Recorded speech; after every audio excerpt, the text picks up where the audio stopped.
I'm going to give a little announcement as soon as it gets us going.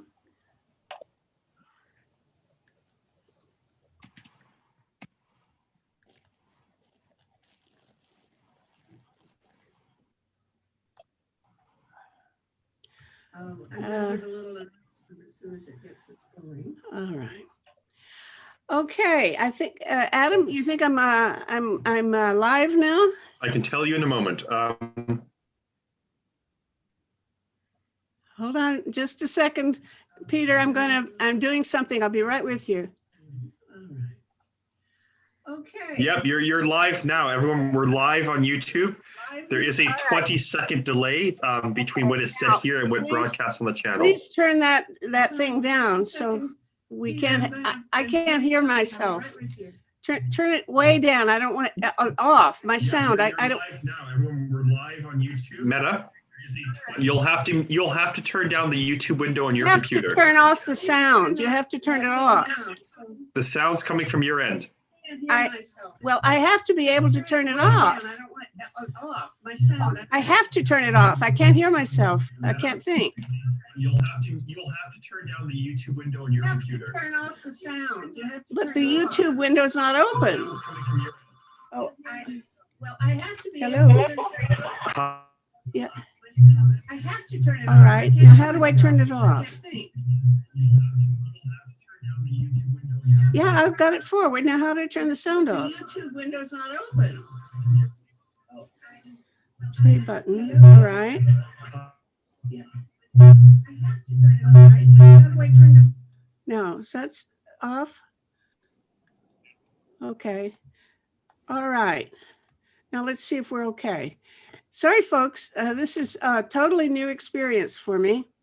And I'll tell you in a minute what we're going to do. Okay. Somebody say something. Rose, say something. It's Peter Benton. Hello. How are you doing? Hi, Peter. Okay, so I can hear you guys. All right, let's clean this up.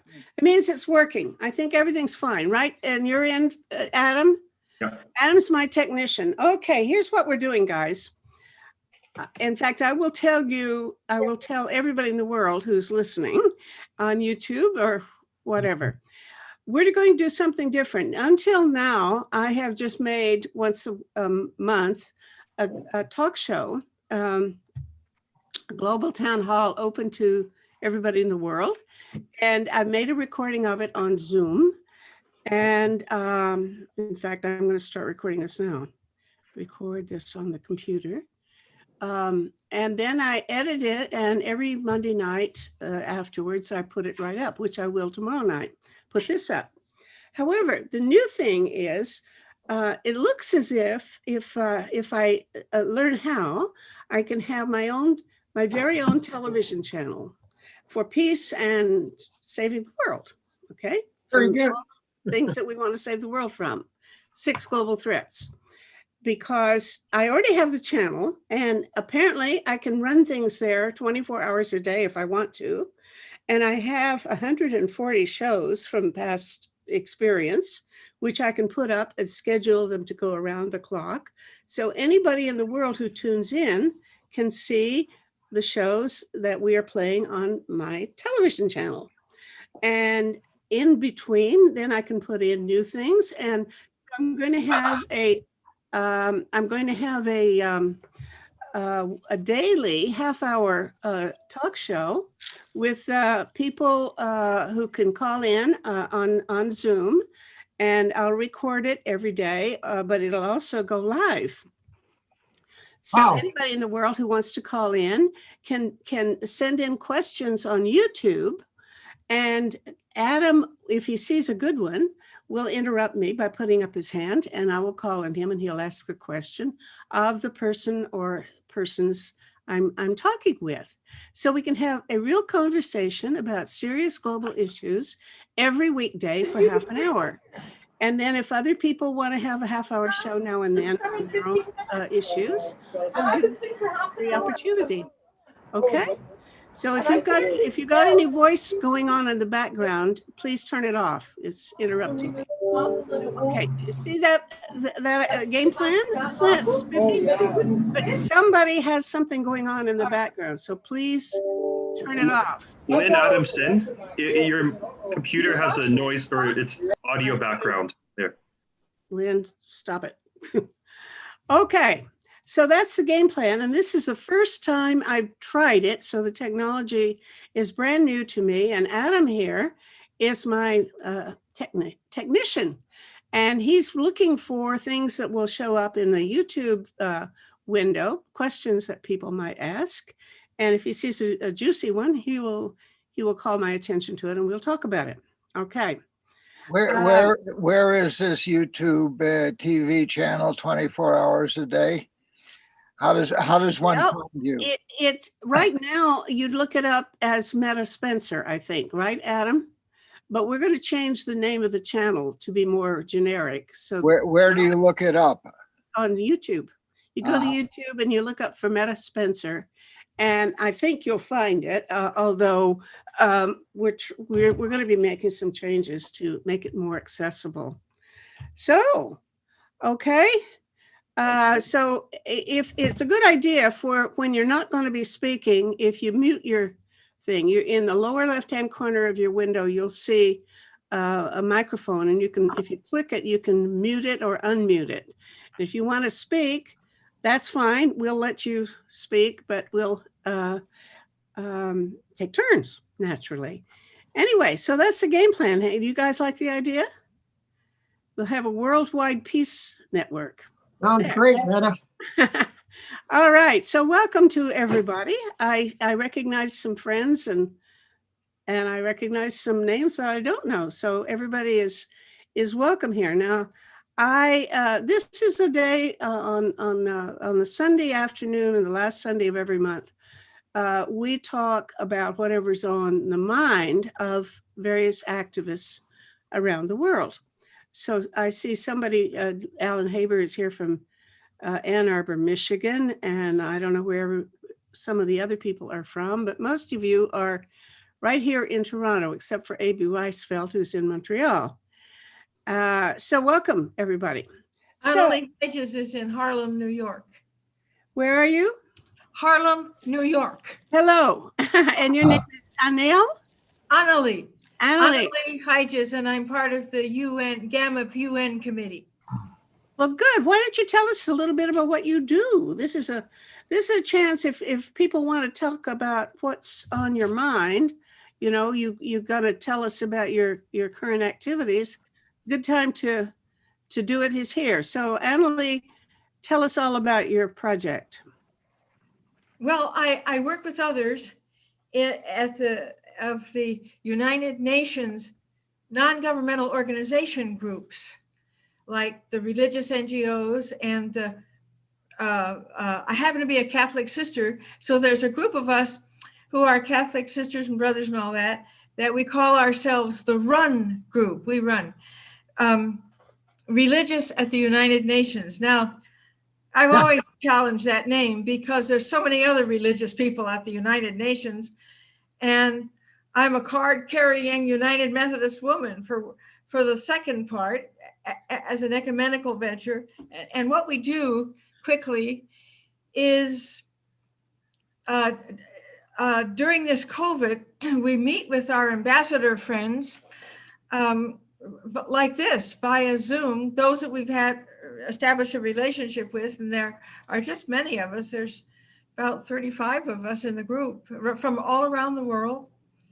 And my particular work then is to work with Indigenous people, the First Nation people and here and in Canada and this hemisphere, in other words, and to help really do the work of trying to get rid of the papal bulls that stand beneath the doctrine of discovery, because the doctrine of discovery has destroyed Indigenous lands, Indigenous people. It's egregious. And the chief of the region, Chief Dwayne Perry, is a dear good friend, and he calls me his Catholic sister wise elder. And that's okay with me because I work with him all the time. And one day soon I will go to our retirement place in Adrian, Michigan, and Chief Dwayne Perry is his name. They call themselves the Keepers of the Pass and the mountain pass that comes down here. I'm sorry, PATH, path, like a road No, or no, no, pass? no, PASS, like a mountain pass through. Oh, And in the good old days, the indigenous people led the people who were trying to get their independence from England through the pass. And frankly, if it hadn't been for our indigenous brothers and sisters, we'd probably be flying the Union Jack over this country. And we never give them credit for that. So I see someone laughing there. Are you laughing at me, brother? it's because we're in Canada, where it would not we be have a- such an insulting thing to say. Anyway, Peter, defend yourself. Defend the Okay, honor well- of the Union Jack. We have a tradition of flying the Union Jack. It ended about Oh, my bad. I'm sorry. I didn't mean to insult you. Well, see, I'm learning. Oh, you're not insulting us. I'm just amused that we could have been more linked to the United States if it were still under the Union Jack or a part of the British. Yeah. Empire. And I love your Justin Trudeau, your prime minister and his family. But at Yeah. any rate, thank you. And I'll be more careful about talking about the Union Jack after this. But it is true. We came awfully close to belonging to England. And we're very glad we belong to ourselves. And we actually, brother, fly the maple leaf. Oh, very good. Very good. That's what we fly, and that's the flag. And could I show you just one last thing? I'm going to move this, and then I'm going to be quiet because we have others we want to hear. But are you able to see that map Yes. of the United I Nations? can't read it, but I can see it. Okay, well, it's got all the parts and organs and stuff of the United Nations in it.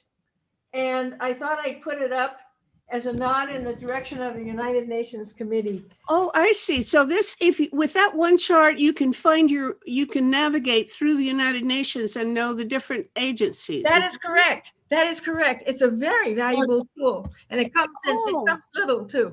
I'll tell you what. Why don't you put down a place in the chat thing that we will show people how they can get hold of that, because I'd like to have that. Okay. Could tell us I how to get it. look that up after and email it to you? Would that be Okay, all right with you? sure. Okay. It is. It's a wonderful tool, and it's available for free at the UN. Okay, I'll put it Metta, at the can I ask a end of question? the recording I make of this thing to put up tomorrow night. If you can get it to me quickly. Okay. So anyway, welcome. Here's Glenn Anderson. Nice to Hi. see you, Glenn. You want to speak, and then Hi, thank you. I'm happy to hang out with Canadians Yes. and other folks. I live in the States. I'm in Olympia, Washington, which is 60 miles south of Seattle. What is it down again? It's Olympia, Washington. It's the state capital for Washington State, Uh-huh. about Yeah. 60 miles south of Seattle. I got active in the 1960s in the peace movement and never stopped. I've always been in the profoundly nonviolent parts of the peace movement, multi-issue, working for peace, nonviolence, human rights, all the good stuff.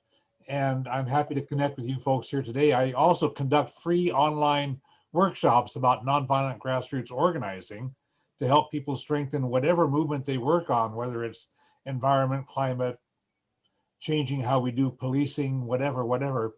And the last time I did the series of online free workshops, we had a Canadian from Vancouver, and she had fresh Canadian viewpoints that were good to include. So anyway, I'm happy to be among you folks today. Perfect. Well, excellent. We will have probably not only people in the US, but usually we have somebody from Europe and somebody from India. You never know. Oftentimes from Ukraine.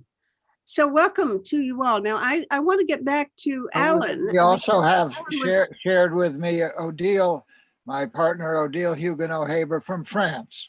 Oh, So good. you got the international connection from Good. Europe. Okay.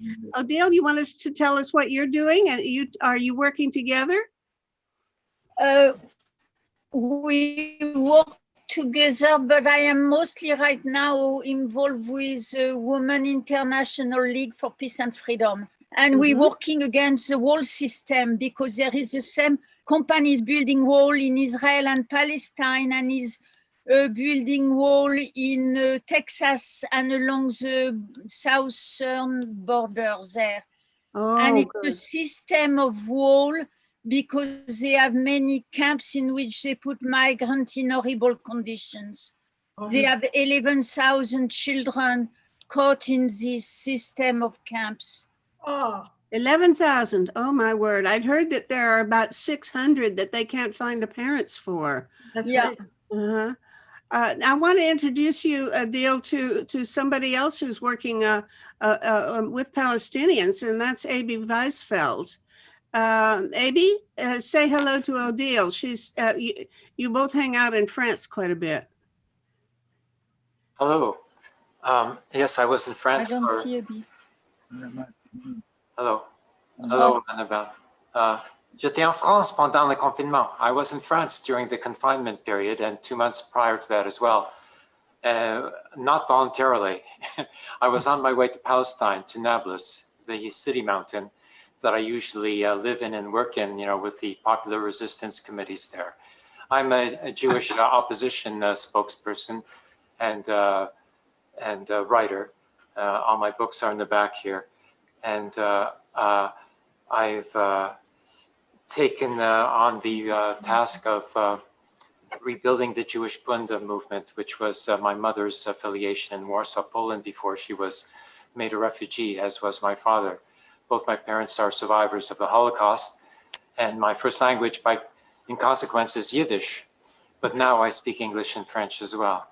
Okay. So the Jewish Bund was the key to unlocking the impasse that is presented by the Zionist state of Israel.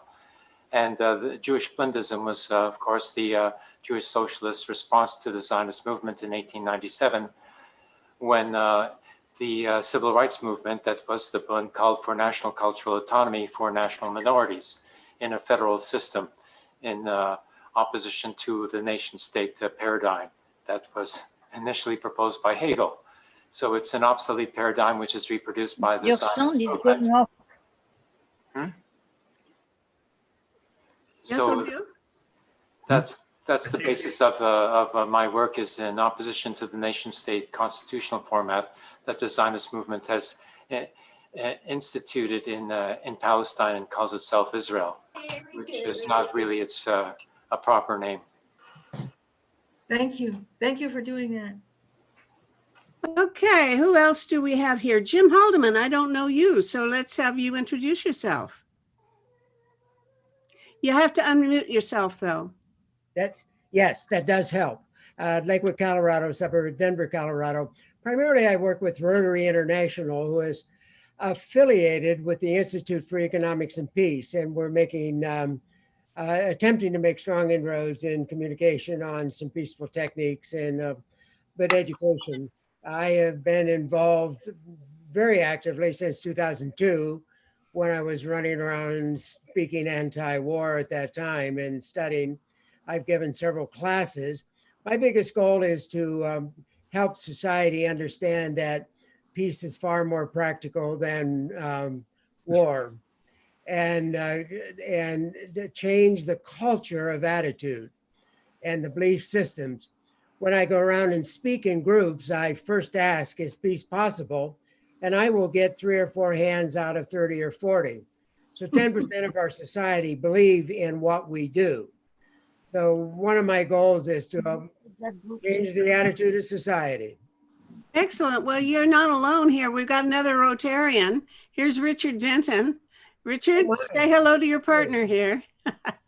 Yes, we met in Ontario, California, and you signed our Rotarians for Nuclear Ban, now Rotarians to Prevent Nuclear War.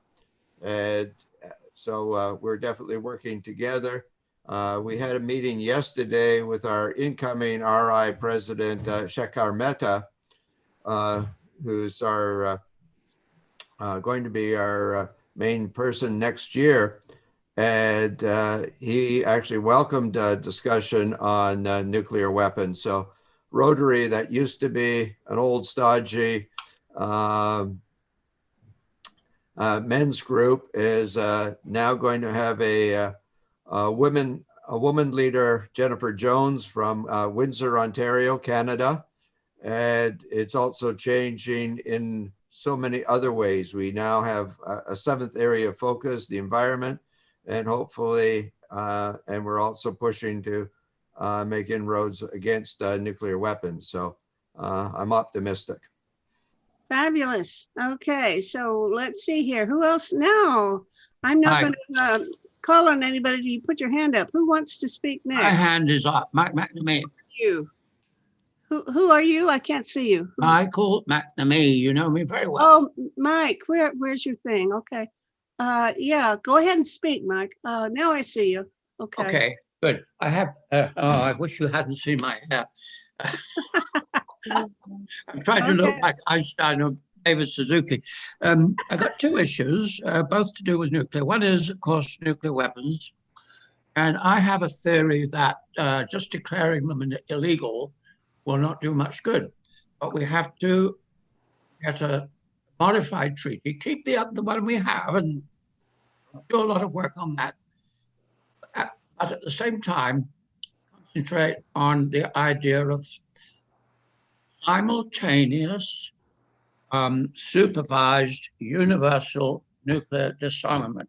All the 9 nuclear powers should disarm at the same time, well, in stages of 10% every month, for example, simultaneously from a signal from Greenwich Observatory, for example.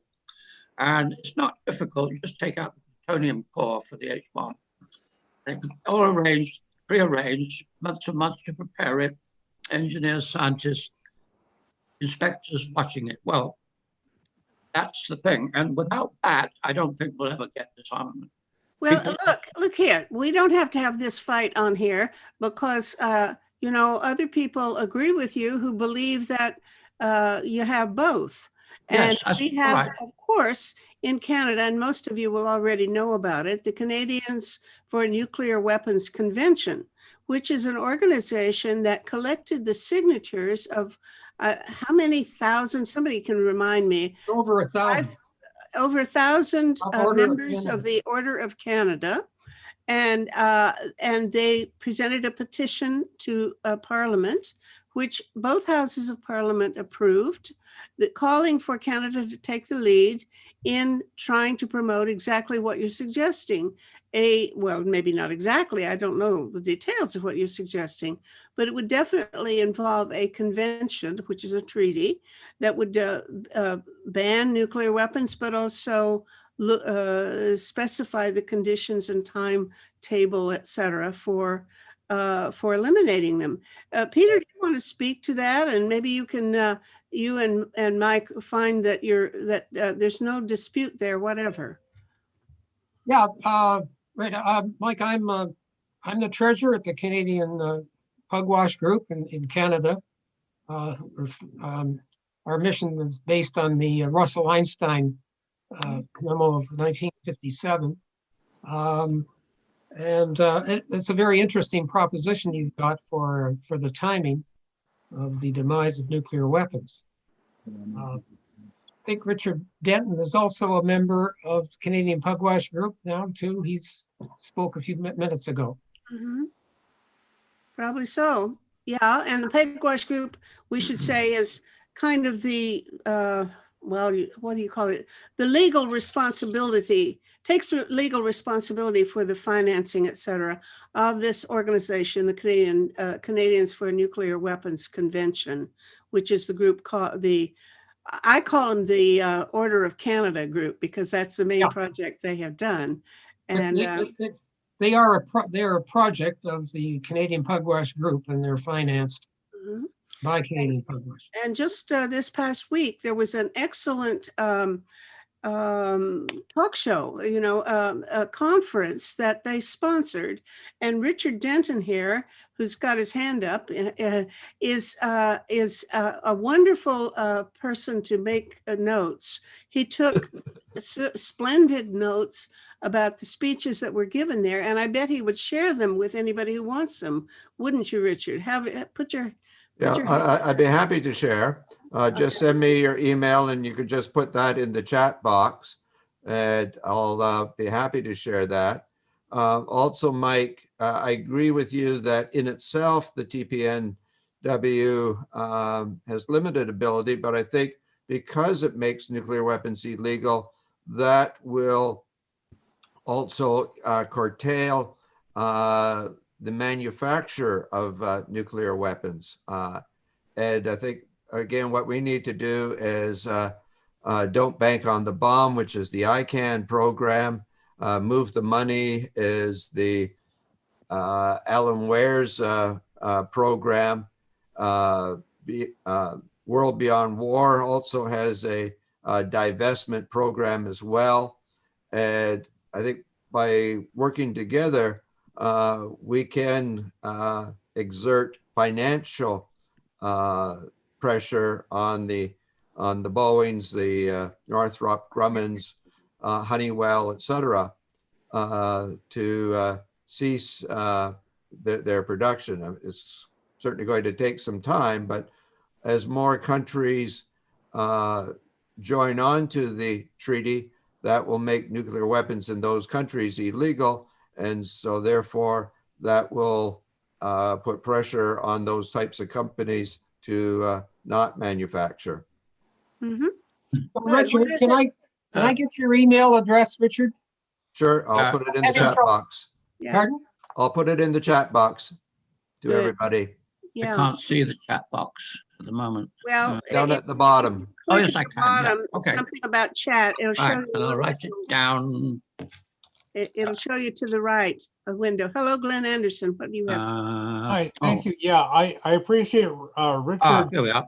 Just a minute. Go ahead. Denton. And Yeah, I appreciate it's Richard. gone. Is it NOSM? Yes, Concern. NOSM. Wait a minute. We got Wait a two minute. hands going. What is it you want to say, John? Mike? Mike, Denton at what? NOSM.ca. Write it down. Okay. Okay, Now, I've got it. another hand. Was it Glenn Anderson? You were speaking? Yes, Yeah. thank you. Yeah, I'm glad that we're talking about the United Nations Treaty on the Prohibition of Nuclear Weapons. It's really a truly historic event. In the US, the news media have not mentioned it at all. It is blacked out. It is just silent about that. Politicians do not want to talk about it. But now that 50 nations, with Honduras being the 50th, have ratified it, it goes into effect 90 days after that 50th nation, which will be January 22. And the every aspect of nuclear weapons becomes illegal under international law for those nations that have ratified the treaty. And that includes the production, the transfer, the storage, research, everything. Every aspect of nuclear weapons becomes illegal. But it's not binding on the nations that have not signed it, but world opinion would shift. And so the world would look upon the US and the other 8 nations that have nuclear weapons as rogue nations. And we need to mobilize world opinion and pressure all 9 nuclear nations to stop. So the treaty is great. It deserves more publicity. Right. And Canadians for Nuclear Weapons Convention are doing exactly that, as well as many of the other groups in Canada. And I would hope that we have partners in the US and every place else who want to call attention to this in a public way. We had a talk by Joe Cirincione a few weeks or a couple of days ago, I don't know, not long ago.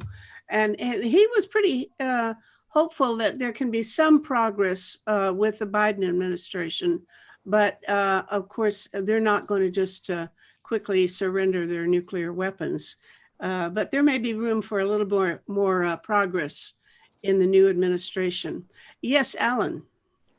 Yes, this On the Prohibition Treaty, it does establish an international law that these weapons in all their forms are illegal. And we're considering how in our town, as was done in Davis, California, to introduce at the local level that the city government should have no economic relation, move the money, to any of the 26 corporations that actually produce and are the nuclear weapon system. So there are 26 lawbreakers who will become, by international law, lawbreakers when this treaty comes into effect. And in our law and order local government, that's a good point to raise, that we should have no truck with these lawbreakers. Mm-hmm. The other thing I want to say, Odile and I have to go to Extinction Rebellion is another struggle going on. It's one of the main issues that you have in the threats. So we have a vigil pretty soon we have to go to. But I wanted to put one more little pebble in our pond here. Our project, which we call the Megiddo Peace Project, began when I'm a woodworker and had the occasion to make a table. A table, what is the shape of the table for the meeting to make peace in the world? No peace without a meeting, no meeting without a table. And I made a most beautiful, inspired table to represent the transformation from the square of earth to the circle of heaven, of the coming together of the four directions. Most beautiful.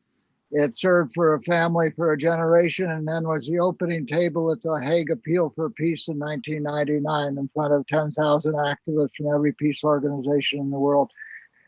So we want to put forward that the theme in all our efforts, bring the question to the peace table, put down the gun, come to the table to talk. Mm-hmm. The symbol of the table, the meeting point of the resolution of these conflicts should be a symbol in all our efforts, whether it's the nuclear or whether it's the struggles in our own communities.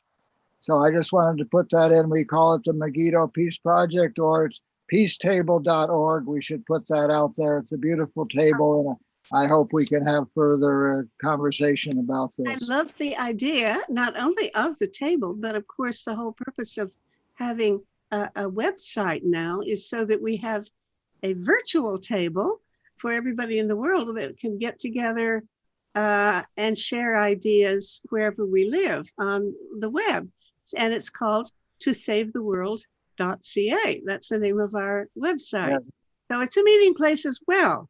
And you have a physical one, and I'd love to see a picture. Next time you come, give us a picture, show us a picture. I just put the website and you can see a picture on it. Okay, thank you. Enter it in your chat and we'll all go. Yes, I did. Swell. We'll go look at the bottom of the chat.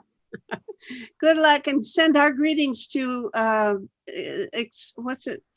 Extinction Rebellion. Extinction Rebellion. Good wishes to you all. Okay. Fine. Now, who else is joining? Bye, Odile. I just wanted to show this book. There it is. Oh, okay. It's a global security system, an alternative to war. All right. And you find this book, which is very good in listing all the alternatives to war, on the website of World Beyond War. Excellent. worldbeyondwar.org. Excellent. We'll look at it. Thank you. Well, bye, Odile. Come see us again. Andre Shelton. Nice to see you, Andre. Hello, Metta. Nice to see you. Hello, everyone. Namaste. Namaste. With regards to what Alan and Odile worked on, I think we have an amazing opportunity because of what Secretary General Guterres did with his call for a global ceasefire. Yes. That's actually what everyone wants and everyone around the world. And we can use that to our advantage to unite the whole world. And so I believe that the time is perfect now. And I met Odile at the World Beyond War conference. Okay, super. Wait a minute, we've got some interference here. Somebody's got your mic on that you shouldn't. But so turn your mic off unless you're speaking, please. Go back to Andre. Sorry. Oh, that's okay. Thank you. It's time now for a new global peace movement because of what Guterres did. Everyone is waiting for something good to happen. After the election in the United States, the people are looking for some way to unite, exactly what Biden is talking about, but it needs some support. And what better way than a people movement? And so I've been fortunate to network with women leaders from around the world. And in particular, I think that if we were to unite around the world, it could be done because women have been leading the way. It's right there in front of us. As an example, the women in India, they just rose up around the whole country to support the Muslims in the area where they took away all their constitutional rights. In Israel, the women, Arab and Jew, have been marching for 5 years, Women Wage Peace. In the United States, it started the Women's March on Washington. It spread around the world. And why? Because they were just against Trump? No, because there was a major feature there. It was nonviolence. No one wants violence. And so I propose that there's the new global peace movement is a movement of nonviolence for the children being the motivation for everyone to join. And there's evidence all around the world that's such good things happening. And why? They use it in their rhetoric. They say, we're doing this for the children. Mm-hmm. And so, yes, nonviolence is the top goal, not just that we're adhering to nonviolence, but that we make it the goal. And Guterres led the way. So I've been asking people to investigate the plans. It enables the administrators of the movement to have the largest marketing and outreach campaign ever, because everyone's looking for something like this, according to my research. Okay. Well, you're not the only one. I mean, here comes another woman, but I think we have more men than women in this particular gathering so far, but I see that Christine and Hannah are here, and somebody else Betty Jane has just arrived. So come on in, Betty Jane.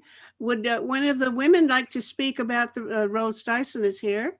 Would any? I see the most feminist guy in town seems to be Andre. So if there are any women who want to speak for our gender, hello, Rose. Yes, okay. Well, it's certainly interesting to hear that the virus of peace, if you like, or the antidote to the virus of war is spreading right now through the world. I wish I could be as optimistic. From my perspective, I'm very concerned about what's happening on the internet. I mean, one of the things I did earlier today was send out a letter to Jasmeet Singh, the leader of the NDP party here in Canada, because of a violent video game competition. He just challenged your Alexandria Cortez, a member of the House, I think, House of Representatives. It's so topical and popular. It seems that she's fundraising using first-person shooter video games, and Jasmeet Singh has decided that the battle of opponents, grisly warfare, is somehow going to achieve their joint aims, hers, AOC's, and his, for more political civility. Personally, I don't see it. Do you? No, I don't. I agree with you. I think we could use a different metaphor.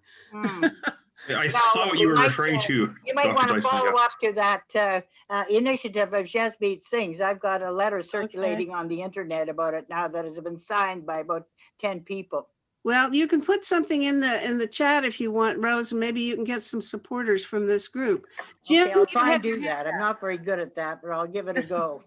Okay, Jim. Yeah. I think you're muted, and I don't know your last name anyway, so I can't call on you. But yeah, Ranney, R-A-N-N-E-Y. Okay. And I'm the author of a new book called World Peace Through Law, which argues that the missing link for abolition, which has been insufficiently appreciated by peace activists, is the need for international dispute resolution mechanisms. And I argue, as I did in a UN speech recently, as follows, that we need to abolish war, not just nuclear weapons. I think in order to abolish nuclear weapons, we will need to abolish war. We will need to abolish war or war will abolish us. That's proposition one. Number two, that means that we need alternatives to war, obviously. And number three, if we need alternatives to war, we need international dispute resolution, which means compulsory international dispute resolution. And then the question will be, what makes it compulsory? It's called international law, isn't it? That's pretty, should be compulsory. Right, but the legal realists will say that international law is just so much eyewash. And I don't pretend to believe that existing international law is what's sufficient. I think what we need are all these alternatives to the standard legal mechanisms such as arbitration and mediation, and even as a first stage negotiation. Negotiation could have probably prevented World War I. And even mediation would solve probably 98% of all the potential conflicts in the world. Prior to World War II, even Adolf Hitler said, I just hope before invading Finland or Poland, he said, I hope some Schweinhund does not suggest mediation. And so this is the crux of the argument. Those who are interested can, I guess you could send me an email. My email is james.t.rani@post.harvard.edu. Mm-hmm. I'll put it in a little chat message. Please do. Yeah, okay. That's, it strikes me that back in the olden days, arbitration was indeed considered quite the solution back about the time of World War I. And you don't hear that much anymore. So maybe you can make a new case for the value of arbitration or mediation. Okay. Yeah, I quote several authors to the effect that it has fallen by the wayside after a brief flurry of tremendous activity in the late 1800s and early 1900s. Mm-hmm. Glenn, is that a hand up? Mm-hmm. Yes, thank you. Yeah, I agree with Jim, and I appreciate Metta's interest also in arbitration and mediation. In my part, I live in the northwestern corner of the United States, and we have some islands out here that are near Canada's southwestern corner. And in, I think it was 1848 or something, sometime in the mid to late 1800s, there was a dispute that is known as the Pig War. There's an island out here called San Juan Island. Yes. And when it was being settled by British people and people from the States on the same island, it was not clear whether Britain, which at that time Canada was not independent yet, whether Britain or the US owned that island. And the Pig War arose when a settler, a farmer from one of those nations, had a pig that dug up some potatoes on the farm of some farmer from the other nation. And we almost had a war between the US and England because of this pig war. And it was referred to arbitration, and the leader of Germany was chosen to be arbitrating it, and he settled it as to where the line was, and the island was deemed to be a US part of the US. I also want to mention, so yeah, it was used, arbitration and mediation stuff was used more than it is now. And Jim mentioned outlawing war, and I put a note in the chat saying that in 1928, the nations of the world did indeed outlaw war through the Kellogg-Briand Pact. Yes. And because nations of the world were so outraged by World War I's horrible destruction and killing that they united in the Kellogg-Briand Pact and outlawed war, but after a while nations ignored it and went back to fighting again. So we need to lift that back up again. There's a great book on it, I think might be written by David Swanson, called When the World Outlawed War, but do a web search on the Kellogg-Briand Pact. It's in the chat. That'd be interesting to That's know. my point. David gets around, doesn't he? Somebody said something? Yeah, I said, that's my point. Okay, that's your plug. Christine, you had your hand up. Christine Karsh. Yeah, I'm new in this round, and I'm coming from the international network No to War, No to NATO, and I live in Germany. And I will give you some comments or expectations from Germany. Good. Yeah, work if you are interested. Yeah, please. We are working, of course, to force our government to sign the TPNW. And we have 4 federal states who agreed to sign it. And also we have a campaign for cities, and cities urge our government to sign it. And meanwhile, over 100 cities agreed to sign this treaty. And of course, there's a movement in Germany to get rid of the nuclear weapons. I think you all know that in Germany, in Büchel, there are 20 nuclear weapons, US nuclear weapons stored, and they, but the equipment to use them and the pilots are German, and we have to spend a lot of money, German tax money for the fighter jets who can carry these nuclear weapons. And we think it's very important just in time of the pandemic and Corona to go to the streets and be visible with actions for peace and disarmament. And we planned a nationwide action day, decentralized, and meanwhile over 60 cities agreed to make some actions, demonstrations, manifestations, and public events, and whatever is possible due to the Corona rules which are existing. And I think we should be careful about the militarization, which is introduced especially into the societies under the shadow of Corona. In Germany, very often the Bundeswehr is called if they need more personnel in the hospitals and also in as a social project. And on the other side, all the rules are not in a democratic way legitimized, and they are really undemocratic, and you have to pay guilty if you are not using masks, if you are going together with more than 2, 5, 10 people. Sometimes you don't know what to do, and they are going there with militarized rules to go back. Could I ask you, when you said, I think maybe I misunderstood. I'd like to know more.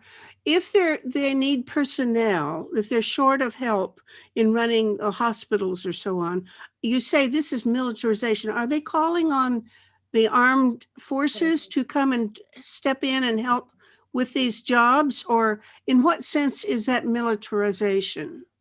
Because with this support by the army, the thinking of the army, this militaristic logic is also introduced to the work of the healthcare systems. And how so? I don't get it. What is militaristic about it?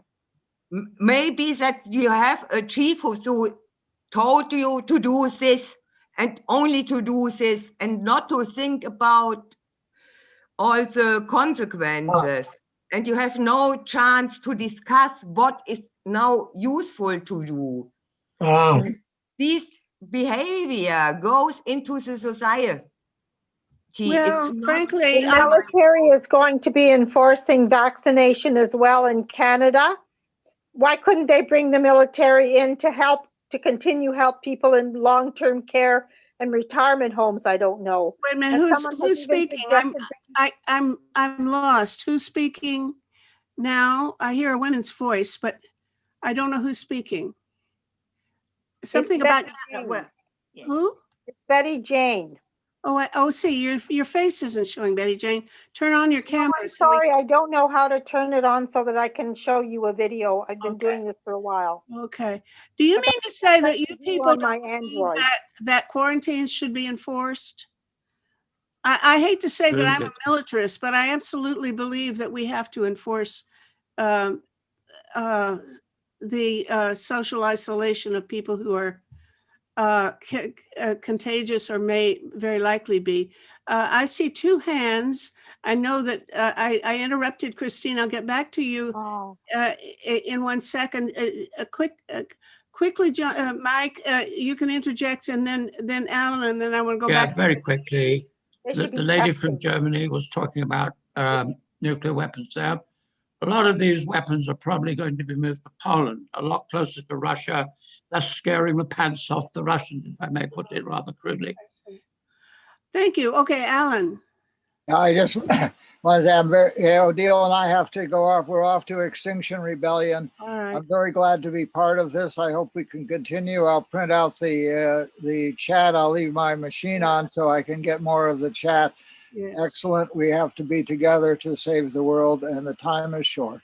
So and one of the things we have to save it from is pandemics. Absolutely. So let's go back to Christine, because I think you and I are really on opposite sides on this one. I wonder if we've lost that battle already, because they can't even contact trace anymore in some countries, especially the States. Sorry, are you speaking, Betty Jane? Yes, I am. Yes, I am. As a microbiologist, I'm very concerned about the pandemic. Yeah. It's supposed to test, trace, and isolate. And if they hadn't enforced that, they got down in the first wave, they got down to 100, and they opened everything up. And now we have huge numbers on our hands. Mm-hmm. And it's going to get worse before it gets better, quite frankly. And I don't think the vaccine is going to be the silver bullet they expect it to be. It's going to take time to roll it out, for one thing. And they're planning on bringing in the military to distribute it. Well, why didn't they bring in the military to test, trace, and isolate in the first place? Okay. Go back to Christine. I interrupted you because I didn't think I understood you, but go on. Oh, okay. Maybe let's say some more comments. I think it's necessary to go back to the streets and fight for disarmament, and also on an international level. And one project we are just involved in is the World Social Forum, which will take place in a virtual way in January 21, end of January, and it's the 20th anniversary of the World Social Forum. And there's also a discussion about war and peace and how we can survive, and the connection between climate change and war and peace. And I invite you to take part in these discussions. I can post in the chat the new website which was introduced for this. And I think I have to leave in a few minutes this call, because I have to work tomorrow, and it's late in the evening for me. Where are you in Germany? Where are you, Christine, in Germany? In Düsseldorf. Dusseldorf, okay. It's in the west, isn't it? Yes, it's in the west of Germany. I was Yes. there in 1953. Okay. Okay. Fine. Well, thank you very much, and give our good wishes to this cause. I love the idea of getting municipalities to take a position on the TPNW. There are other, I wish actually that the mayors for peace were a little bit more engaged with this issue. If any of you belong to Mayors or Peace or know any mayor who belongs to it, it might be a good thing to try to set a fire under these folks, because this is a good time for the mayors of the world to start putting pressure on their governments to sign the TPNW. I think it would be a very promising route. So I'm glad to hear that the people, there are a number of cities in Germany that are going that way. Good luck to you. And let's Thank also you. good luck in getting rid of those tactical nuclear weapons that you folks are. What do you think the odds are? I've heard that if any country starts putting the brakes on NATO and the nuclear plans, that NATO's current nuclear plans, it might be either Belgium or Germany. Do you think that's in the cards, Christine? Sorry, I didn't got it. Do you think that you have a good chance, or anything like a good chance, of getting the tactical nuclear weapons out of Germany? Oh, I think it will be a long fight. We have the stupid situation. The German Bundestag decided, I think 10 years ago, to get rid of these nuclear weapons. And it was all agreed to this. There were no vote against this decision, but no foreign minister and no chancellor really take steps to realize this question, to get the weapons rid in Germany. On the contrary, we just order new fighter jets to carry the modernized weapons from the US, and things going in this way. But we try together with the other European nuclear weapons host country, Belgium, Netherlands, Turkey, Italy, to get rid of this US weapons and build a new network. I also can post the website of this network. And wait a minute, make that's a new interesting. appeal. I'm not sure I've heard of that. Now, let me make sure that I understand you. Yes. Some of these countries then are proposing to get rid of the American nuclear weapons, but replace them with their own. I don't think that's what you mean. No. All these countries try to get rid, except maybe Germany, because Germany, the Bundestag said we have to get rid, but the government and the elites and the army, they discussing to have own nuclear weapons, and they discuss to have European nuclear weapons. And can I ask a question? The German government decided to buy new fighter jets for the US weapons. Betty Jane, wait a minute, we're having a little audio thing here. Betty Jane has a question. Is that what you're saying, Betty Jane? Yes, I've read extensively on the United States surveillance systems in Germany. Now, to what extent do those still exist? Because it's the United States springboard into other countries going on the east side of the world. What do you mean surveillance systems? Surveillance systems, launching drones, launching weapons against the Middle East. With surveillance from what? Satellites or? States. For the United States. For the United States, but surveillance of the world from what? I'm not Mostly sure. the Middle East through bases in Germany. Do you know anything about that, Christine? Is Christine not aware of that? I'm not sure if I understood correct the question. We have in Germany the US airbase Ramstein. It's the biggest US airbase outside of the United States. And this airbase is essential for the drone wars in the Middle East.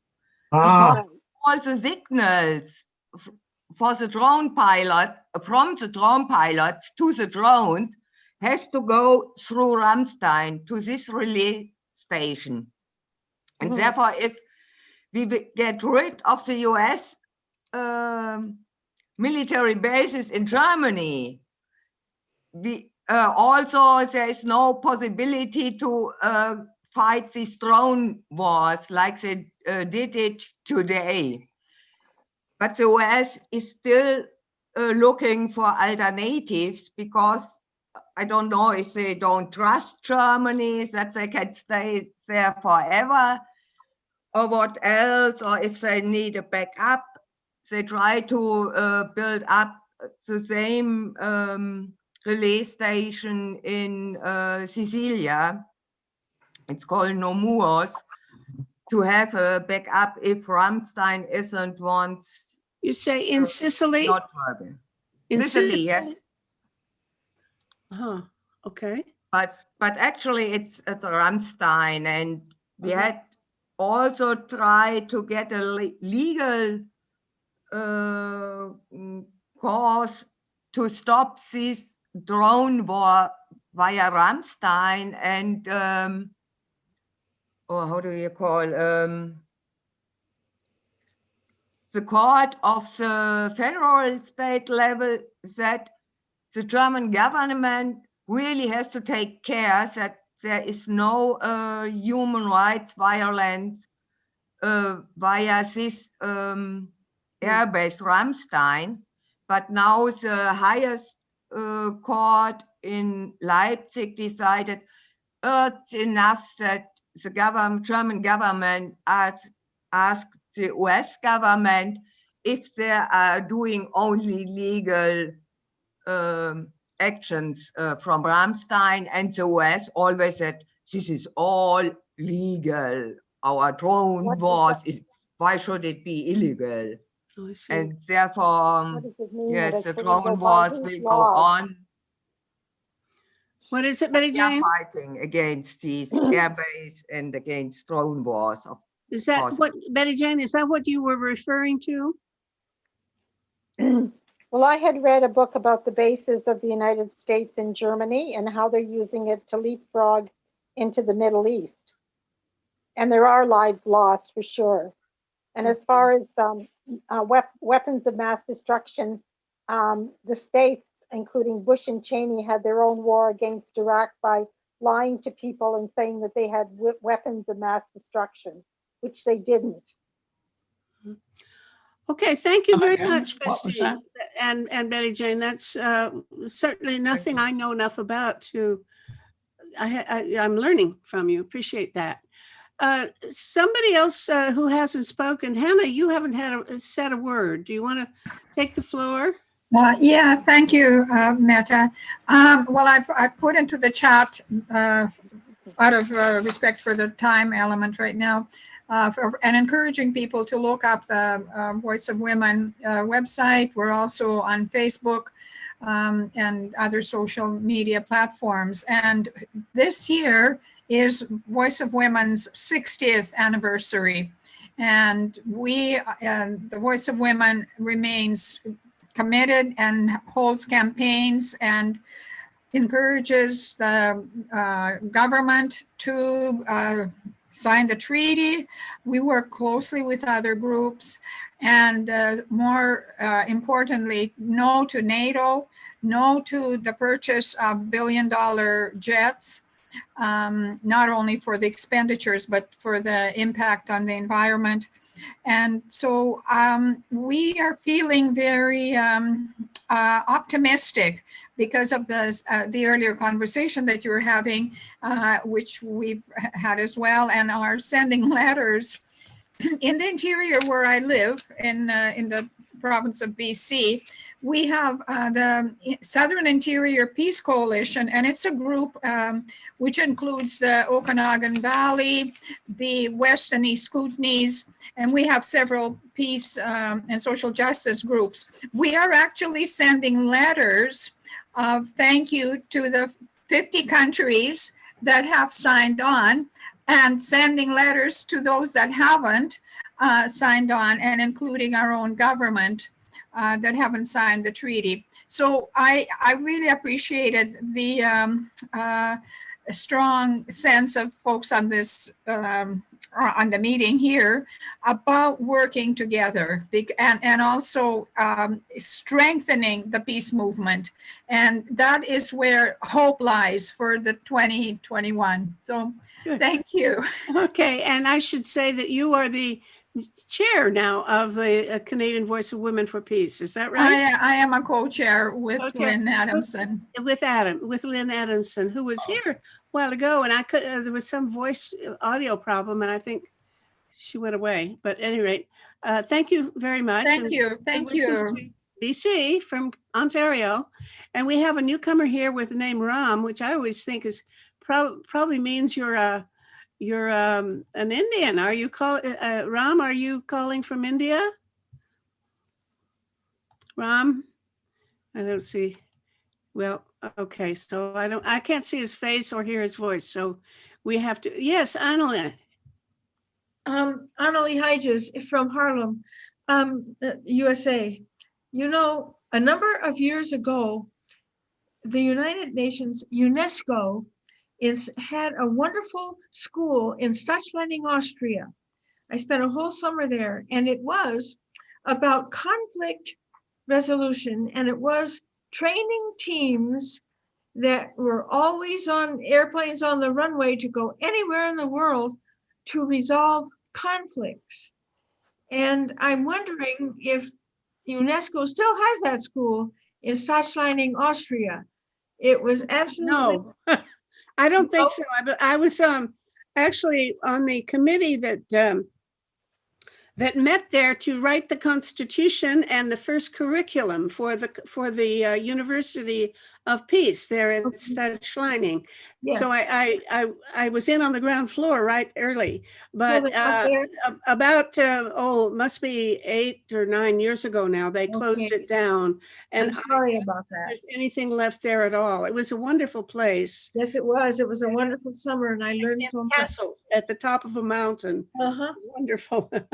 No, I don't think it happens anymore. So we have to look elsewhere for our for work. But there are other organizations that do conflict resolution. I mean, one of the persons that I meet or am in touch with quite a bit is Kai Brand Jacobson, who has an organization called Patrir, P-A-T-R-I-R, which stands for something like the Peace Research Institute of Romania, and he's based in Cluj. He has a large following of, he has a large staff, and he travels around the world and does workshops and tries to help solve problems. I know every time I hear from him, he's in Mali or the Philippines or someplace else. So there are people who are doing that kind of work, and God bless them, you know. Yes. It's really... Can you write his name in the chat so we can write it down? Adam, would you put it in put the coordinates for Patrir and Kai Brand Jacobson in the chat thing? He, by the way, has COVID, and he's in hospital right now. But he's I'm sure he's healthy and strong and will be back in business shortly. Who else? I don't see any hands up. Michelle Gouguet, you haven't spoken a word yet, and I know that you are burning to tell us about, of all things, genomics, or maybe you have something else you'd like to tell us about. But Michelle is a friend of mine who's a professor of engineering or physics at Laval University, and who is extremely interested nowadays of the importance of genomics. He's written a big paper, which he sent me yesterday, and I haven't got to read yet, but I don't know whether it's at all something that would fit into this conversation. Do you have anything you'd like to tell us about either genomics or the state of the world from the perspective of Laval, Canada? Well, hello, everybody. Well, I have two topics that I could ask questions about. Yeah, I invite everyone to look at this paper that I sent last night, which is called Deep Time Self-Identity in Nuclear Disarmament. Tell me, wait a minute, Michelle, maybe we can, if you'll put a link to it, I don't know where you've got it online, but if you put a link to it, they can look at it. Okay, Well, but you can do that later. Go on and speak first, and then we'll figure out how to get the connections.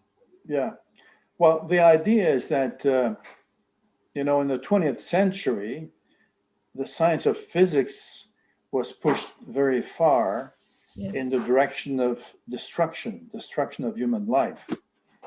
But an organization like Science for Peace and Pugwash and several others recommend that science, all aspects of science, be applied to the problem of nuclear disarmament.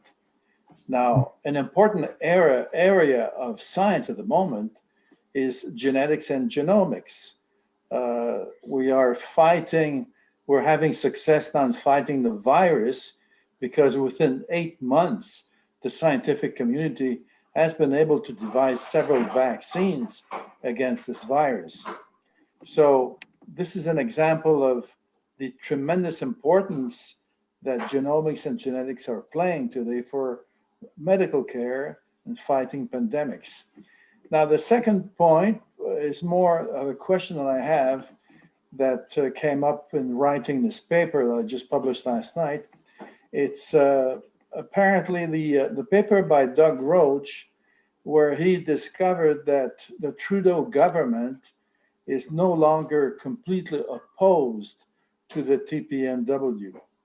So I wonder if someone here knows what practical steps the Trudeau government is undertaking or planning to support in NATO the TPNW. That is my question. Well, either probably Richard Denton is on top of that, or maybe Barbara Burkett, who has slipped in, and I see the top of your head, Barbara. Do you want to speak to this? You have to unmute yourself. Barbara, unmute yourself. Yeah. No, I did get the feeling that the tone of their response to questions about certainly not 100 degrees, but I don't know of any specific measures, but they do say they now understand why countries feel that many countries felt it was a necessary step. So. Yeah, I think it's mostly rhetoric that's changed, if even that. I haven't even looked closely at it. And I think Richard may have stepped away from the camera for the moment. So anybody else have any further information about this question? Because I think it's a very important question. And Richard, you're back. Can you elaborate on that? How maybe the Canadian government is moving a little bit, at least rhetorically and maybe in substantively, on the TPNW issue? When you are hearing from politicians, they have to have solidarity.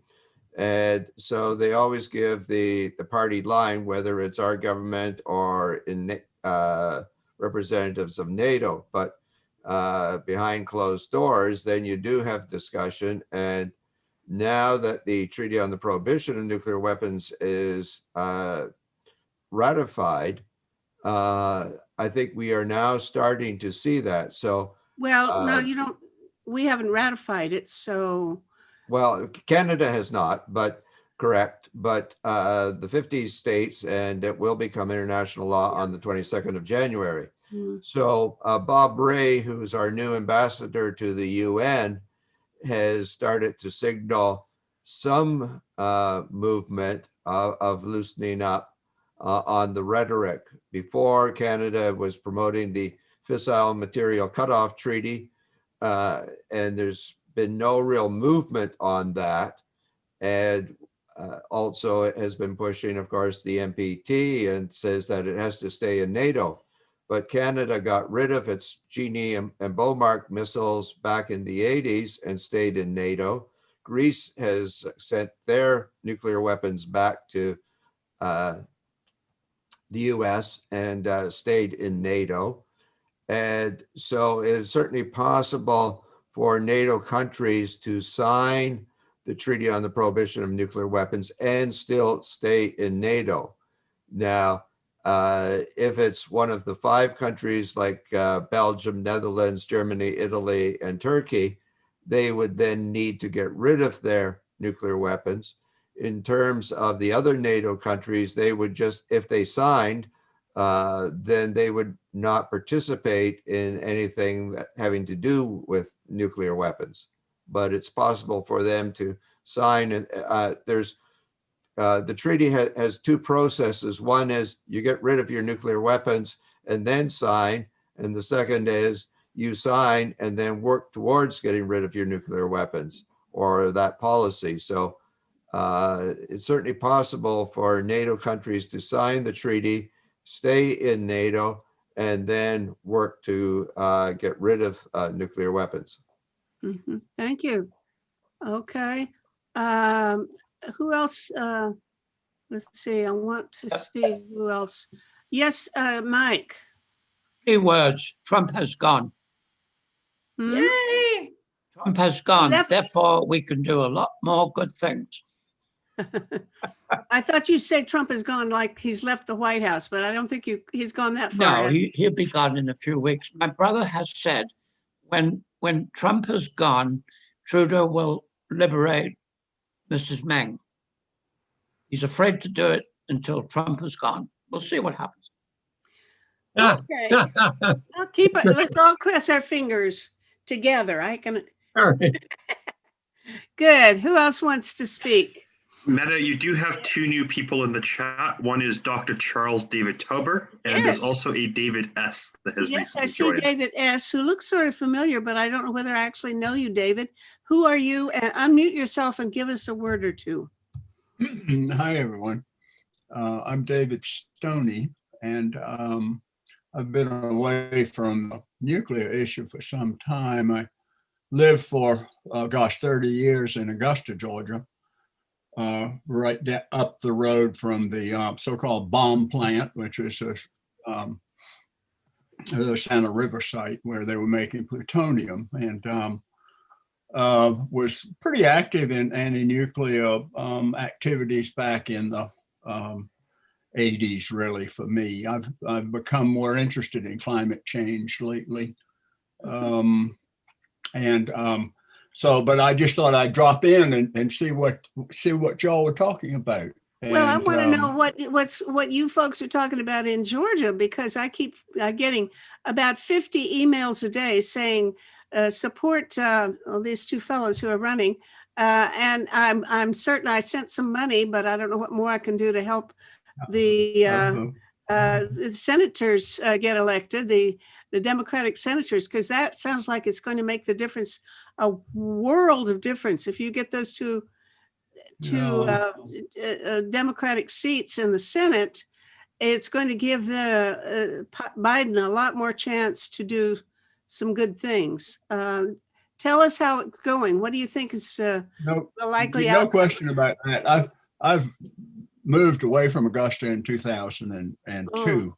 Live in South Carolina now, right across the border, and I wish those people well. Georgia's pretty bright red, and I would be personally surprised if either of the Democratic candidates were elected. Mm-hmm. I live on the coast of South Carolina in a little fishing and shrimping village near Charleston. And in South Carolina, they call this part of South Carolina the Low Country. And the reason they call it the Low Country is because it's so close, it's not very far above sea level. And Charleston itself has finally begun to realize that they're in deep trouble with regard to uncontrolled global warming and sea level rise, not to mention fiercer storms and such as that. But for the first congressional district, we just elected a climate change denier. Now, I didn't help with that, but that's the first congressional district. Her name is Nancy Mace, and she doesn't believe in climate change. I mean, and so South Carolina is too small to be a nation, but it's about the right size to be an insane asylum. Well, you know, that I think is one of the most crucial things that we need to talk about is the craziness, you know, this conspiracy thinking that there's a wonderful article in today's New York Times by David Brooks giving his theory about what's behind that. And I think he's mostly right, but he's certainly right in his description of the nature of this kind of mentality where they simply deny reality. But I don't think he does a good job of explaining it because it doesn't fit the numbers that I've seen on the exit polls. So I've written a letter to the New York Times correcting him.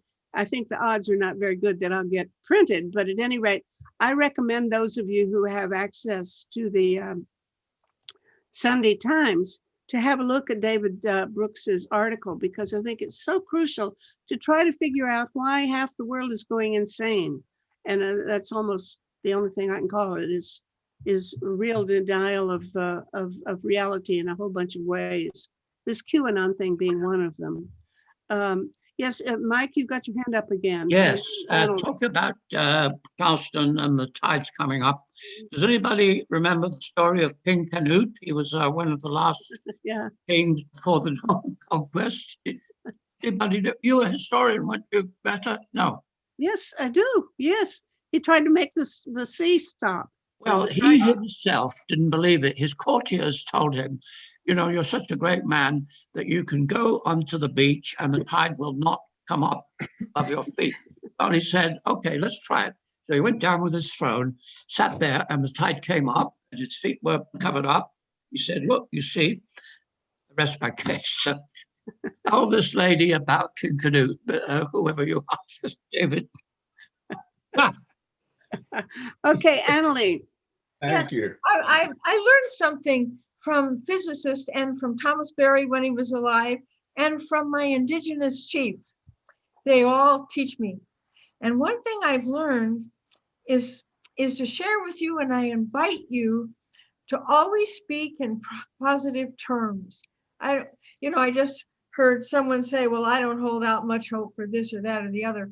Hold out a lot of hope, because speaking into the universe and the consciousness of the hopeful willing actually is alive and has power and helps to effect what you think and say. And my physicist friends taught me that. And I work with indigenous people all the time, and they really believe it, and I do too. So I'm inviting us to use that concept of putting the positive out there so that it really has force to happen. All right, I won't argue with you, but I don't believe you. Yeah, Amy. No, she is right. Well, I am right. Well, within the framework of an optimistic view, I should point out that Canada is a success story in terms of canceling nuclear weapons. You know, since the 50s, the Wehrmacht missile was rejected by popular demand, and even the Conservative government forbid the implementation of the Wehrmacht missile system in Canada. Then this was followed by a campaign of my own undertaking in 1983 to 1985, when we had a peace camp planted on the lawn in front of the Parliament in Ottawa, Canada, which was a protest against the testing of the cruise missile in west of Canada. Whether it was carrying nuclear weapons or not is not certain, but it certainly was a nuclear capable weapon that was directed towards the North Pole with the intention of having the capability of attacking the USSR at the time. And this was a successful campaign, which took 2 years and some prison time as well. But it is possible to win. And so it is possible to be optimistic as well. Yeah, anybody who's optimistic from a tent, I visited you once on that, where you were in a tent in front of Parliament on the yes.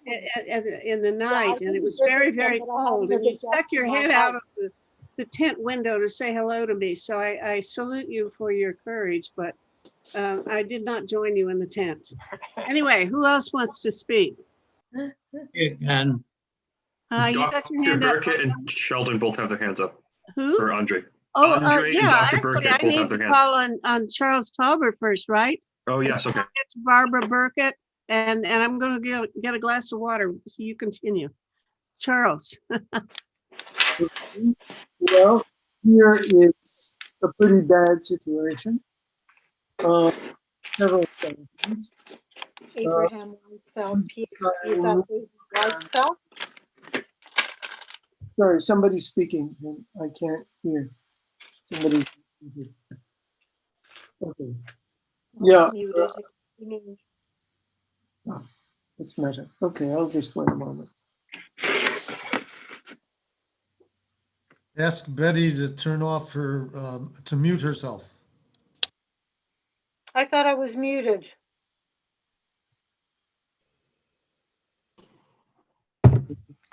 Okay, I'm back. You see, now I'll take charge. Sorry. What's the matter, guys?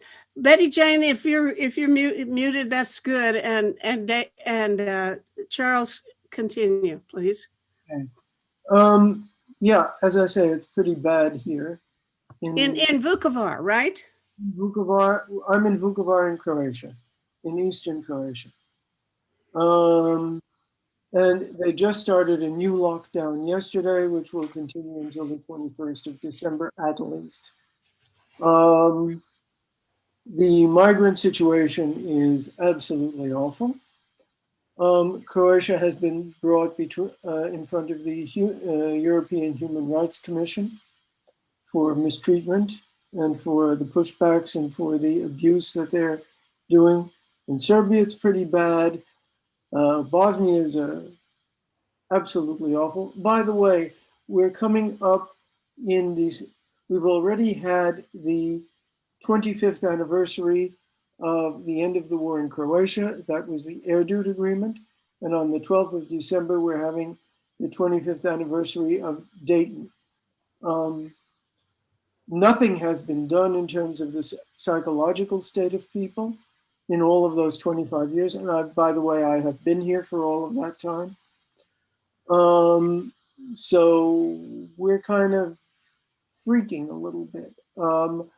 We're also getting, as Metta and Adam certainly know, and maybe a couple of the others know, we give online courses for people who want to become what we call barefoot therapists. That means that they go into their own communities and give psychological assistance under supervision. We're getting a lot more requests for that kind of thing. We got one from Georgia today, from Tbilisi. We are doing a couple of groups in Congo. We're trying to work in South Sudan. We've got a group of young Turkish psychologists. We've got a group in Würzburg in Germany of volunteers, and we're going to get a migrant group there. We're doing a little bit with volunteers in Greece. What am I forgetting? I'm forgetting something. The Congo groups I've mentioned. Yeah, and we may get a group in Cameroon, and we may get another group or two. So we're going slightly mad. And all of these people are doing therapy on people who have traumas about warfare or conflict of some kind. Is that it? Exactly. And there's not enough capacity to deal with it. Thus, our idea is train people who've had no previous experience with this, but who are interested, get them to work in their own communities, and then supervision. And it takes a year or two to do that training, but it's very experiential training. So in other words, when I go into a group, I say, okay, what's happened since the last time we met? And they talk about the cases and what they've had. I just had one. I'm coming from a group in Nigeria now. And they talk about it, and then we talk about the case, but we also then bring out the principles which are in the background of the solution, but what might assist with that case. So that's what we do. Okay, that's terrific work. Maybe you'll get some people from this group who want to take training. You do some of this training online, don't you? We do it virtually all online. Mm-hmm. We have groups of 3 to 10 people. Amazing what you can do online. I have a woman friend who teaches piano lessons individually to kids online. Oh, wow. Imagine putting your camera right up against the keyboard. Barbara Burkett, I think you had your hand up, didn't you? You have to unmute. Just a quick follow-up of Annalise' comment about being hopeful. There's an interesting article in I'm not sure if it's the Saturday or the Sunday Star this weekend, about the high incidence of depression and suicide in younger people, and their feeling of hopelessness about their future. And we all all our groups seem to want to encourage young people to join our groups. And it seems to me that when we do that, then we must give them very definite things that they can do that gives them a sense of hope. Not just teach them about the horrors of nuclear weapons, but also tell them what they can do to prevent the horrors. So, very absolutely wonderful. Yes, Rose. Just to You're muted. Unmute yourself, Rose. I just wanted to respond to Barbara on this issue of rising incidence of mental illness among young people. I think it's not only, it appears, at least to me from what I've been reading and following in the news and the research, it's not only the hopelessness about the future, although I suppose that's related, but a very a large part of what's driving this is internet addictions. There's been all kinds of articles in the Globe and Mail on this. As a matter of fact, the New York Times, speaking of the Sunday Times, Metta, there's a big article on that in today's Times. Okay, thank you. Yes, Glenn Anderson. Thank you. Yeah, I want to follow up on Barbara's comment about nuclear weapons, about saying, yeah, there's a danger, but we also need to have hope. And I'm 3 years ago, I created the Olympia Washington Coalition to Abolish Nuclear Weapons. And 4 of our members have been conducting online courses. We've had people all across the US. And our course not only brings people up to date about the dangers of nuclear weapons and the realities, and especially the craziness under Trump, but really the bipartisan support for nuclear weapons, but we also point out things that people have done in the past, people are doing now, legislation in Congress that would help to reduce the dangers of nuclear war. And so we balance both of those off. So yes, we need to be very much concerned about the extreme and escalating dangers of nuclear war, but also show people that there is hope, that we can indeed mobilize and turn things around. And I'll put my email in the chat again. So if somebody wants to be invited next time we offer the course, we'll be offering this on starting in January on Tuesday, 5 p.m. U.S. Pacific time, and Saturday morning at 10 a.m. Pacific time. And you can contact me and I'll get you connected with how to sign up. This is So a I'll put kind that of in the chat. this is a kind of psychotherapy training. No, this is a course, a 4-part course, Yeah. 2-hour sessions about nuclear weapons with information and conversation and engagement. In the US, when the Cold War ended about 30 years ago, everybody stopped paying attention to nuclear weapons. The news media Here no too, longer it's covered it. worldwide, you know, it's Politicians will not talk about that. yeah. And so we're bringing people up to date, including people who have not paid any attention at all for the last 30 years, but also people who have been paying attention. So it's a course with well-informed, four of us who are well-informed, providing information and what people can do about it. So I'll put that by email in the chat. Thanks. You know what? I used to teach a course at the University of Toronto mostly about nuclear weapons. Adam was one of my students there. That's how I snagged him to bring him in to work for me. But the interesting thing to me is that there's no course at the university anymore because they won't let me teach for free anymore. I mean, after I retired, as a professor, I kept teaching some for free. They won't let me do that anymore, which means that as of now, so far as I know, I'm pretty sure there is no course at the University of Toronto that will deal with nuclear weapons. And I would bet there's no course in almost any university that deals with nuclear weapons. Have you had any experience with anybody who's offered a course on nuclear weapons at the university or post-secondary level at all? Glenn?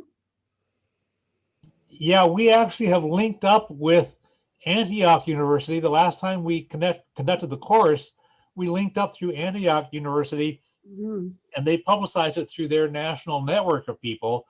We're also in the process of trying to connect with another university who can spread the word through theirs. These are not 4-credit courses, but these are universities that engage people for non-credit courses through their internet access. And we do these through Zoom. And we do it for free. We're all 4 of us who do this are volunteers, but it's solid information and it's credible, and people have found these very much informative and very much inspiring them to pay attention and take whatever actions they can. What I don't understand is why we can't get anybody to allow us to offer courses for credit at the university. It's just shameful, I think, that you can't even teach a course there. Jim, you have your hand up. I just wanted to comment on this discussion about the importance of education. By the way, when I was a law professor at the University of Montana Law School, I was permitted to teach a seminar called Law and World Peace. Simultaneously, that semester, I discovered there were 6 other courses being taught on campus. And now, of course, none. But for those young people who need to be made, give something to do, they need to realize that education is doing something. There's a famous quote that I have in my book, which goes roughly like this: in order to escape in order to solve and secure lasting peace, we will need fundamental social and political change. Social and political change requires attitudinal change. And attitudinal change requires education, educating ourselves and educating others. Hold on a second. I'm going to turn off this TV. Hold on. Thank you, Peter. Mute yourself as quickly as possible. Appreciate that. Because we've got Jim here speaking. Jim, see if you can continue. Pretty much finished. What I've done when I give speeches, I list the 3 best books that I've read out of 4,000 books. One is Ellsberg's book, The Doomsday Machine. Another is by William Perry, A Journey at the Nuclear Brink. And then, of course, my own book, World Peace Through Law, because I offer solutions, primarily compulsory international dispute resolution. You need to put more about your book into the chat thing, because I'll bet you got some buyers right here. Okay, very good. Thank you so much, Jim. Who else wants to chime in? Yes, Charles. I wanted to come back on the suicide question and the self-harming question, because I think everybody around the world is seeing that. I am very opposed to the term social distancing. I am very much for the term physical distancing. People should be in touch with one another. This is extremely important. People should be forming groups, self-support groups online to support one another.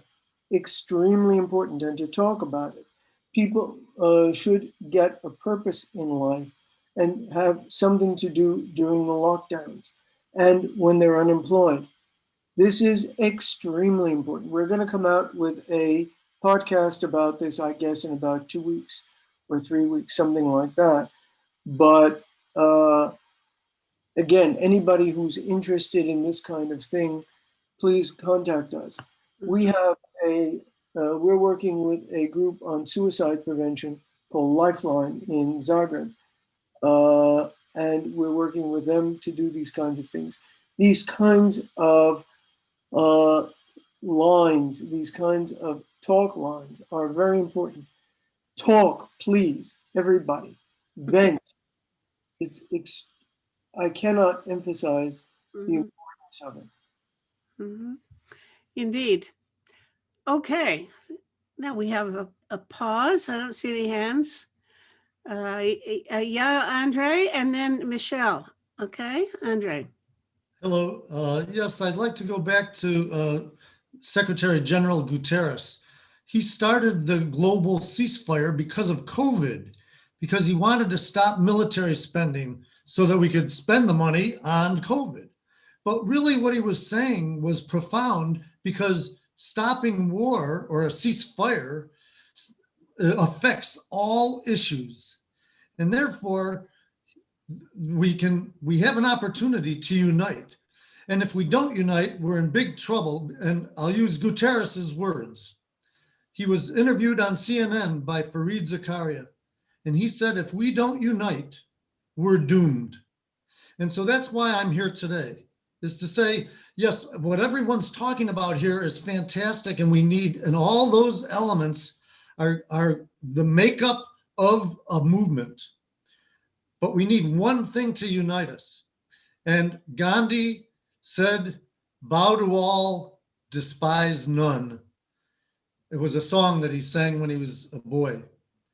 And therein lies some strength. And so I would like to ask everyone to consider uniting for a global movement of nonviolence. The plan is that it could start in June of 2021. And so I'm going to put my email address on the chat, please, if you'd like more information. But I'm doing this because the world leaders are saying that we're in an emergency situation, that at the doomsday clock, Ban Ki-moon, Mary Robinson, and Jerry Brown from California pleaded with people saying that we need action. So thank you very much for listening. Please send me some emails. It's about stopping war. It's nonviolence is an anti-war campaign, but it's also about creating trust and respect between nations and people. So thank you very much. Okay, thank you. And I commend everyone on all the work. And let's get together. Let's unite. By the way, I got a video from Georgia, Tbilisi this week, from a new Gandhian Institute that has just begun broadcasting videos from Georgia. I don't have the URLs or anything handy, so I don't think I can put it on this line, but I'm going to bring those people in. I know some of them. So I believe in bringing people together from all over the world so that we can all share.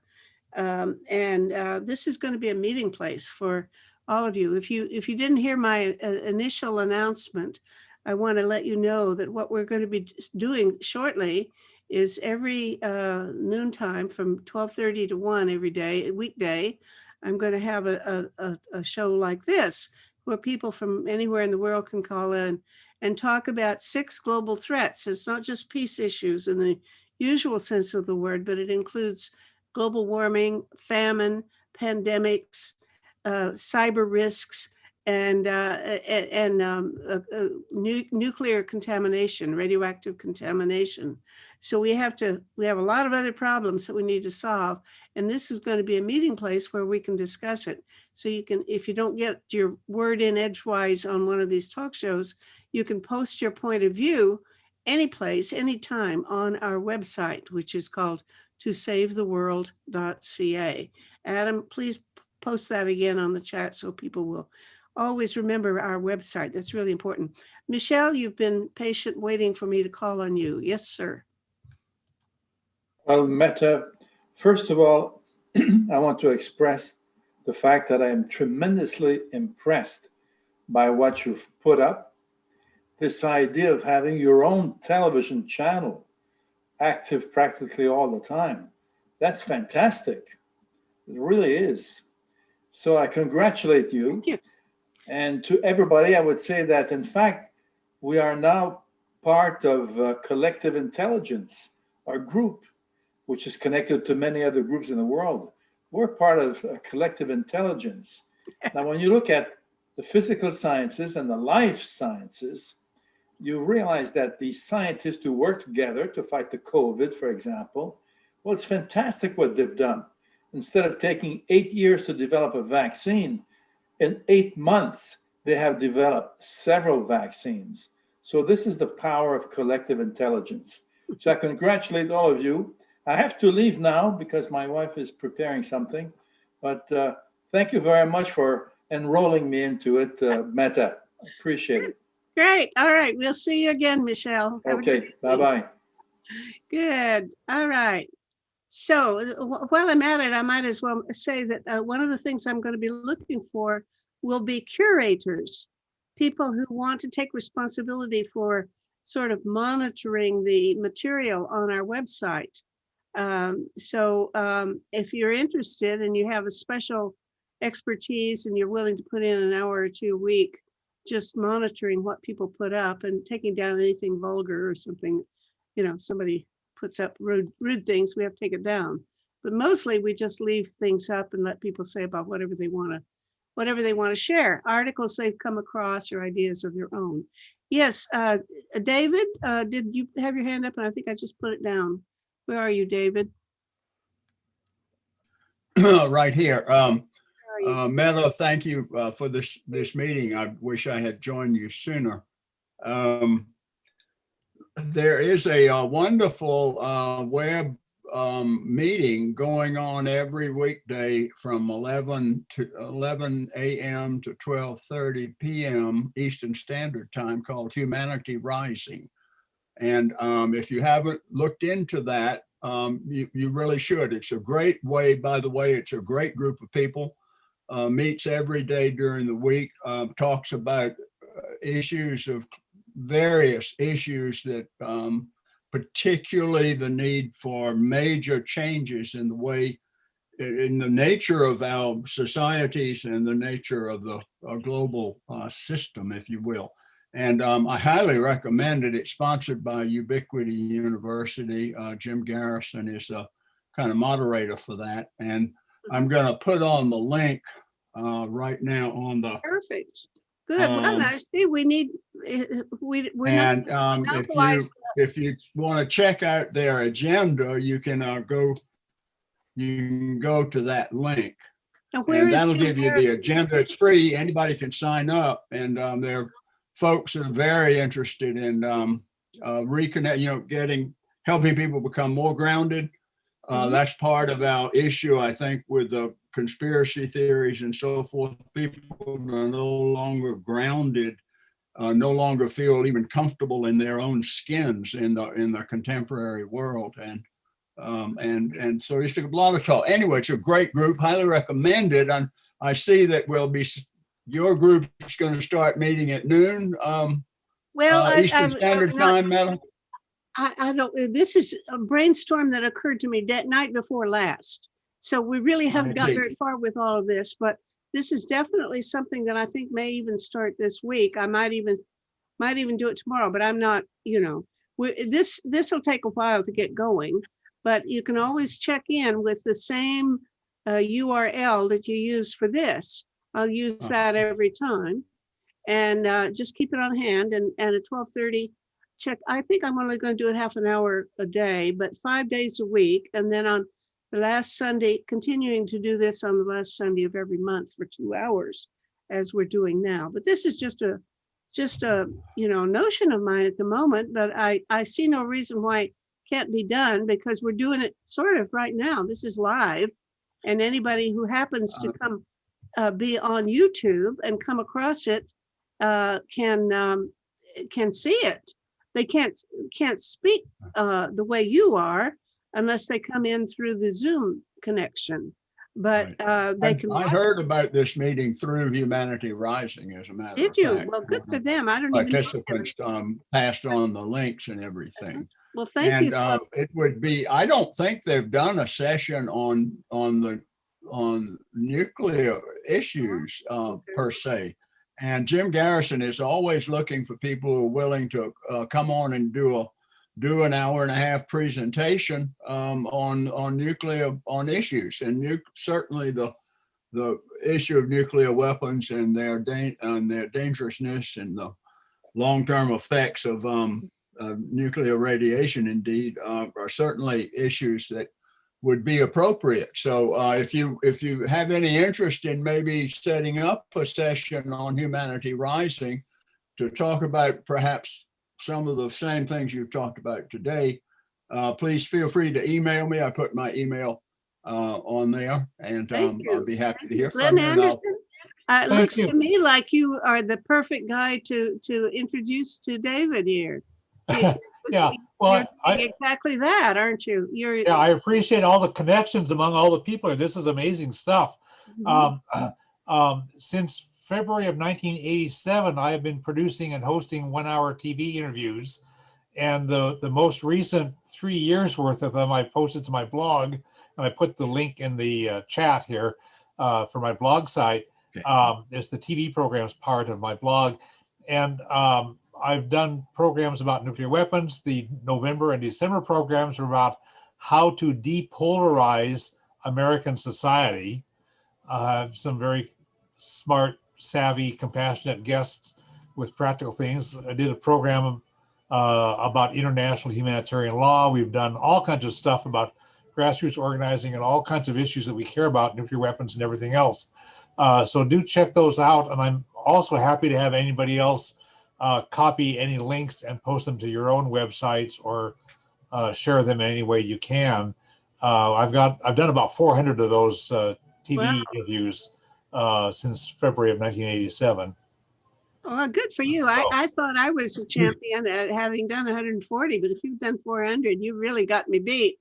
That's terrific. And maybe we could borrow some of your photos, your videos, and put them in on our 24-hour-a-day showings, right? I'll be in touch with you about that. Yes, if we get going.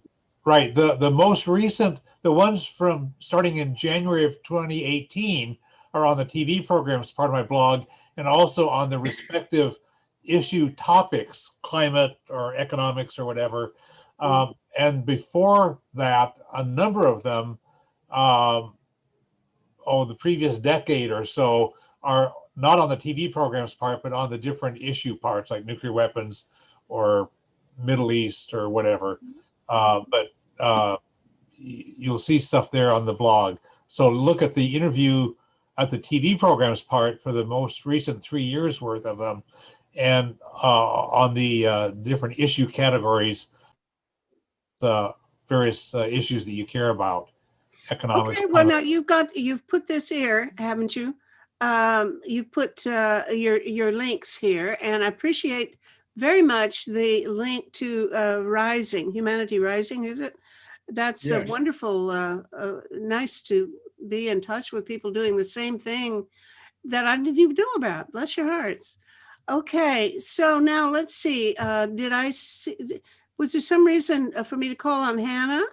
You didn't put your hand up, but I think somebody thought you should be called on. Oh yeah, that was prior to prior to you calling me, and so I've said, yeah, I've said my bit, but I'm most impressed. I am, I kind of switched over from, in my mindset right now, of the critical importance of, as someone was saying, forming groups and listening to groups. I have a master's degree in counseling psychology, and I know in our own communities, the isolation is brutal because it's a rural community. There is, in some areas, there isn't even internet. And then just from hearing people expressing the desperation they're in, and it's not about simply having some groceries delivered and food delivered. It's basically that isolation of camaraderie isn't there. Also, the areas may not have Wi-Fi. So isolation is a huge, huge issue. And I'm just delighted to have learned about the initiative of in the various Eastern European countries and so on. And I'm going to follow that up and basically see about implementing something like that. So thank you. Really very grateful. Well, I'm very grateful to all of you, and we're getting toward the end, but I want to encourage everybody to see this. If you have other things that you didn't have a chance to express, or you like to elaborate on your ideas, we have the website, and that's what it's for. It's for comments. So you can go to savetheworld.ca and look around, because behind every button, practically, there's a comments column where people can enter their ideas, and then you can read what other people have said and reply to them. So it's like a listserv in some ways, except you can attach photos if you'd like, or and certainly you can borrow articles that you've read elsewhere and post them for other people to share them with other people. So I hope you will use those. And we also have an events column. So if you have a webinar coming up, I bet many of you are not going to be having any public events where people come and actually are physically together. But for the next while anyway, most of our meetings will be online. And you're very welcome to post those. I encourage you to do so. Even if you live in Timbuktu or where was she, Dusseldorf or Ann Arbor, you can post your events, and whatever country you're in, there's a place there for you to share events that you have planned or that you know about, that you want to encourage other people to do. And this is not just about the usual sense of peace, because we think that some of the 6 most important and ominous global threats facing humankind are all interconnected causally, and that we have to solve any one of them, you have to make some progress with at least one of the others, and usually 2 or 3 of the others. That is war and weapons or militarism, global warming, famine, pandemics, radioactive contamination, and cyber risks. All of those are interrelated. And we will also have to make some governmental and economic structural changes in order to enable the proposals that we make for any of these issues to be implemented realistically. So there are places there for comments and columns and discussions. Please go there and post your ideas, your photos if you want, and certainly any events that you have coming up in the next while. And again, I'm going to be back here the end of the last Sunday of December, which is back Christmas time, but we'll see whether people are still interested in Zooming at that time of season or year. Anybody have a final comment before we sign off? I'm about to It's say December goodbye. 27th for the next event in The this 7th, series. and it's from 2 to 4 p.m. Eastern Standard Time, or Eastern, whatever time we're on by then. Anybody have any you want to add to that? Oh, Volker Beck just is arriving from Germany. Come on, Ann Volker, I want to say hello to you before we close off. This is the second time Volker has come in the wrong. Volker, we're just saying goodbye to everybody. You're just arriving. Nice to meet you. Good evening to everybody, or good day. Volker, you have to come back. We're saying the next time is the last Sunday in December. So I'm about to close this meeting, and I'm glad to see you and everybody else. So have a great holiday season, and be courageous as we muddle through our pandemic, and we'll all, I hope, come out the other end. Bless you. Okay. Bye. Thank you, Metta. It's been great.